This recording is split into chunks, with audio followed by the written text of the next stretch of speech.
তো বন্ধুরা, আমরা এখন আছি হাওড়া বর্ধমান কড লাইনের চন্দনপুর স্টেশনে। তোমরা দেখতে পাচ্ছ এই সামনে চন্দনপুর স্টেশন।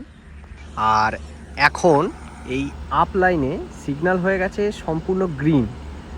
আর এদিক দিয়ে এখন ছুটে আসছে, এই সামনের লাইন দিয়ে এখন ছুটে আসছে ট্রেন নাম্বার 12041 হাওড়া এনজেপি শতাব্দী এক্সপ্রেস। তো চলে এসছে সামনে। তো দেখো, জাস্ট চোখের সামনে দিয়ে ফ্ল্যাট 130তে এই লাইন দিয়ে বেরিয়ে যাবে। তো দেখো সামনে এসে গেছে ট্রেন নাম্বার 12041 হাওড়া থেকে নিউ জলপাইগুড়ি শতাব্দী এক্সপ্রেস।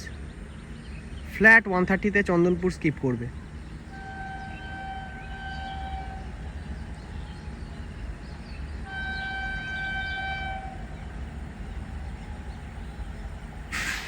লিডে থাকছে ওয়েব 7 লোকোমোটিভ।